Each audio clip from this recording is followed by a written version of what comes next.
Welcome back, Fortune fam, and thanks for tuning in. I'm Sadie's with the Fortune Society, and you're tapped into the Fortune Chat.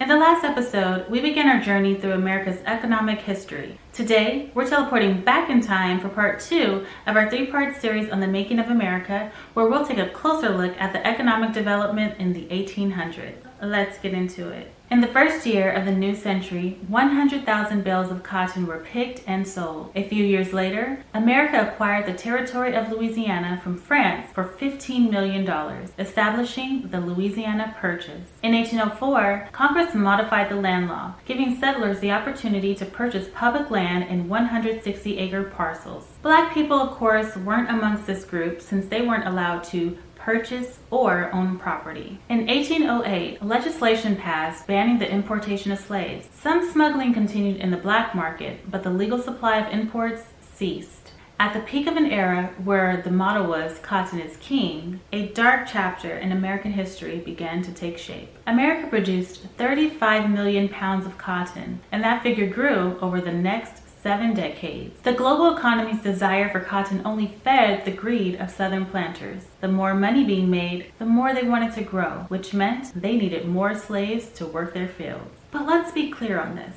Southerners were not the only people to benefit from slavery. Northern industrialists like Eli Whitney saw the opportunity to capitalize on this industry as well. Eli, with the help of a group of unrecognized slaves who had experience and expertise in cotton harvesting, invented the cotton gin. This was a big game changer for the industry. Before the cotton gin was invented, one person could clean about 6 pounds of cotton in one day. With the cotton gin added to the equation, a person could clean 1,000 pounds of cotton in one day. Southern planters saw this invention as a way to make more money and faster. And with the importation ban, the need for slaves was at an all-time high. We know the horrors of the first Middle Passage, when enslaved Africans were brought to America, so it's only right that we discuss the second Middle Passage. The second Middle Passage was a turning point in the history of the domestic slave trade. From 1790 until the start of the Civil War in 1861, enslaved people were relocated from the Upper South to the Lower South to accommodate the spread of the cotton industry. Much of the cotton land was in the Lower South, and the Louisiana Purchase made fertile land available for white landowners. As landowners expanded and planted more cotton, they needed a much larger workforce. The Upper South was able to profit by selling slaves to harvest. We've all heard the stories of families being torn apart, children torn from their mothers' and fathers' arms to be sold, husband and wives separated. Women and girls were already being raped by their owners. Now they were forced to birth children that would be taken from them and sold into slavery. Life meant nothing when it came to economics. Now let's understand the type of person that was able to own a slave, because it wasn't cheap. Domestic slave prices more than tripled the price of an imported slave, going from $500 at the start of the new century to $1,800 by the year 1860. That's equivalent to about $58,000 today. It was big business. If you weren't rich enough to own a plantation and slaves of your own, you most likely wanted to work for the guy who did, or at least be in the industry. After the U.S. and British War of 1812 and the Treaty of Ghent in 1814, the number of state banks tripled, providing new credit opportunities to white Americans. In 1816, the Second Bank of the United States was chartered. By the 1820s, the Union consisted of 24 states, half free, half slave. The South continued to thrive as the demand for U.S. cotton in British factories fueled the expansion of the cotton frontier in the American South. Throughout the 1940s, the North developed a mixed economy that consisted of agriculture, commerce, and manufacturing. The South invested less capital in education, transportation, and industrialism, keeping its focus on agriculture. In the North,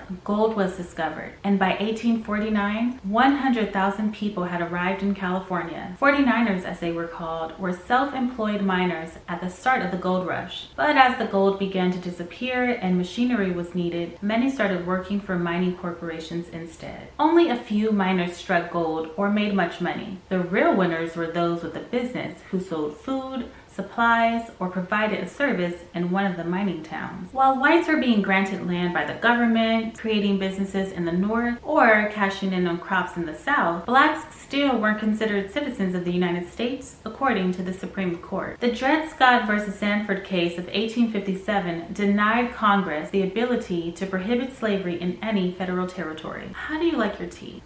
I have a feeling I'm going to need this, so we'll just sit it here. By mid-century, a good majority of U.S. slaves were native-born Southerners. Planters dominated the Southern economy, and 52% of the South's slaves lived and worked on plantations, producing more than 75% of the South's cotton and other exported crops. Economically speaking, cotton was the hottest commodity in the international marketplace. And even though the North wanted to rid slavery, Southerners campaigned to keep it, claiming that the slaves were their legal property. This would be the conflict to start the Civil War in 1861. A series of laws were passed by the federal government during the Civil War that were designed to liberate slaves. In 1862, Abraham Lincoln signed the Second Confiscation Act into law, which said that slaves of the civilian and military Confederate officials shall forever be free. But this was only enforceable in the areas of the South that were occupied by the Union Army. The Militia Act of 1862 amended the Militia Act of 1875, making it legal for African American men to enlist in the United States Army. The law also offered emancipation to any slaves willing and able to serve, as well as their families. To help develop the American West and spur economic growth, Congress passed the Homestead Act in 1862, in which the government would give ownership of 160 acres of federal land to white families as long as they agreed to live on and farm the land for at least 5 years. You could be a white immigrant who claimed homestead land, and after 5 years, you'd become a citizen in an extraordinary financial position. Economic researchers say that there are 93 million white Americans that are direct beneficiaries of this program. So if you're white and your family was in America around this time, you most likely benefited. No shame, but facts are facts. The Homestead Act did not apply to African Americans, since the two occupations excluded from the application were agricultural workers and domestic servants, the two occupations offered to blacks. This is extremely important when it comes to what we consider wealth to be today. In 1863, Abraham Lincoln issued the Emancipation Proclamation, and so began the Reconstruction Era. America's Reconstruction Era was a turbulent time. The nation struggled to rebuild the South and transition freed blacks from slavery into society. After the war, the Dred Scott ruling was voided by the 13th Amendment to the U.S. Constitution, which abolished slavery, and the 14th Amendment, which guaranteed citizenship for all persons born or naturalized in the United States. Blacks were promised 40 acres and a mule, but were slapped with black codes instead, which restricted their freedom and compelled them to poverty wages. In 1869, Congress passed the 15th Amendment to the Constitution, prohibiting states from denying citizens the right to vote based on race, color, or previous conditions of servitude. In 1870, Jim Crow laws were enacted by white Southern Democrat-dominated state legislators. This was done to disenfranchise and remove the economic and political gains made by black people during the Reconstruction Era. These laws were enforced until 1965. In 1873, the Supreme Court's decision in the slaughterhouse cases ruled that the 13th and 14th Amendments only abolished slavery and established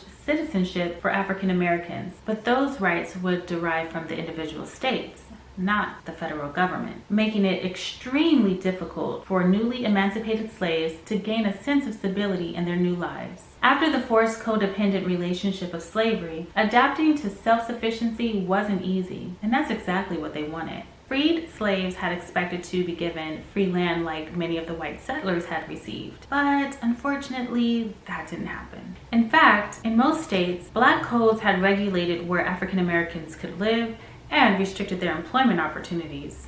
And for those who saw sharecropping as a way out, would soon realize that they were being deceived once again. Sharecropping was a program that revolved around a credit system designed to entrap freed slaves right back into bondage. White planters owned the tools, seeds, and land, and black farmers rented these necessities and controlled the labor. High interest rates, unpredictable harvests, and exploitative landlords kept these black farmers and their families severely indebted, and many times right back on the plantation where they were freed from. After the Civil War, a number of laws began to to pass, granting rights to African Americans under the federal government, causing cultural, economic, and social anxiety to rise within whites. Although laws were passed on the federal level, states still had their own laws that limited many rights to freed African Americans. Being a freed black person didn't mean that you would be brought into the economy or a society equal to whites. It didn't create opportunities, it didn't bring together communities, didn't establish wealth legacies, nor did it provide equal education or wages. In a sense,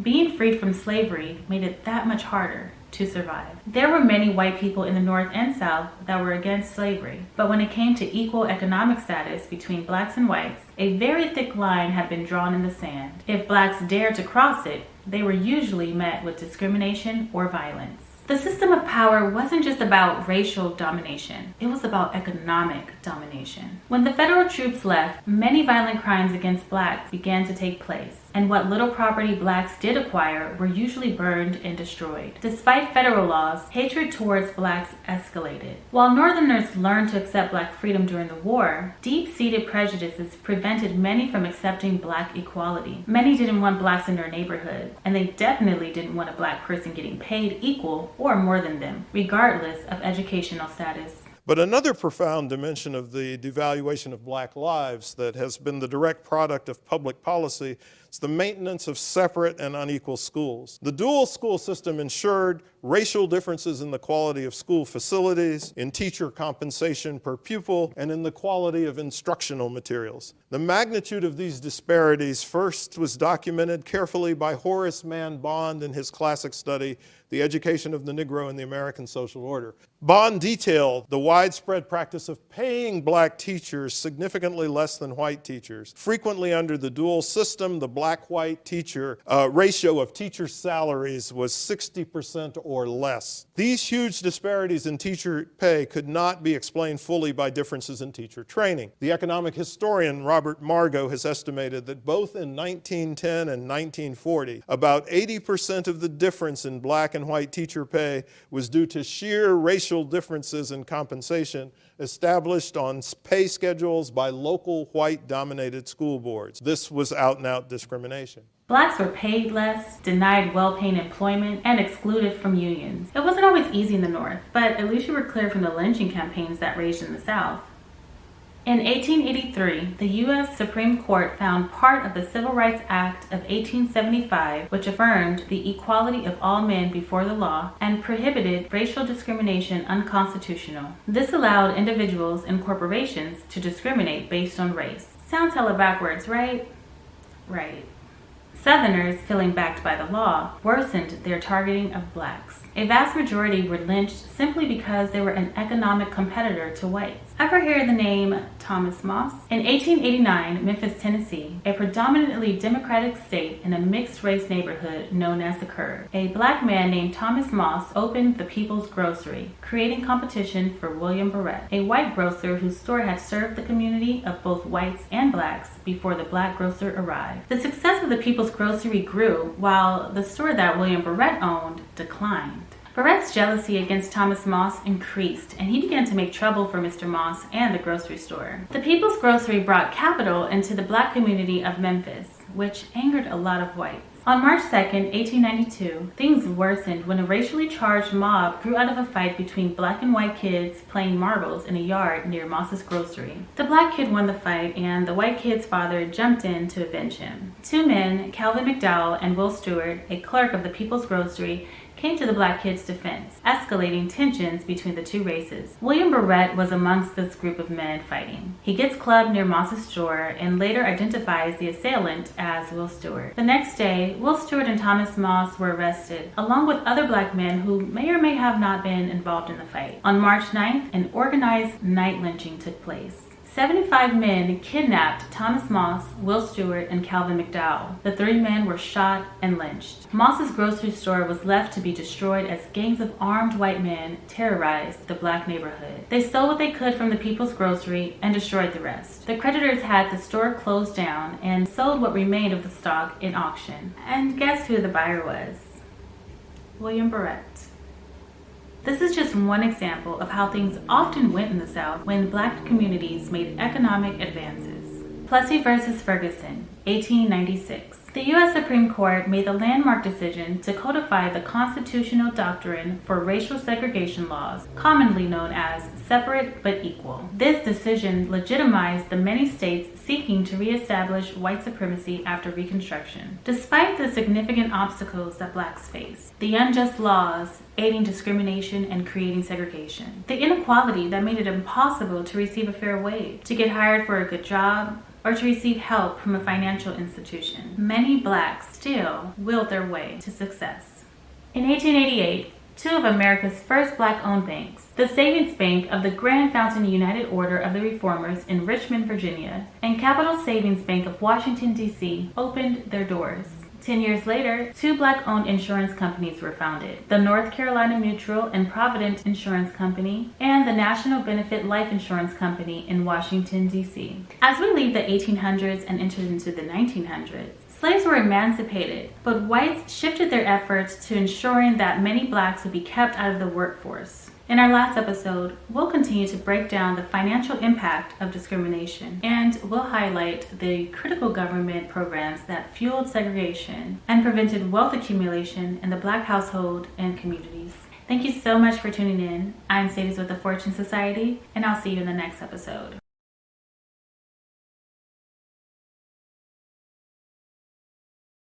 You know what time it is. If you are interested in my Get the Bag hoodie, just send us an email with the answer to the following trivia question for your chance to win one. Good luck. Got the bag on me, a lot of cash on me. I just what?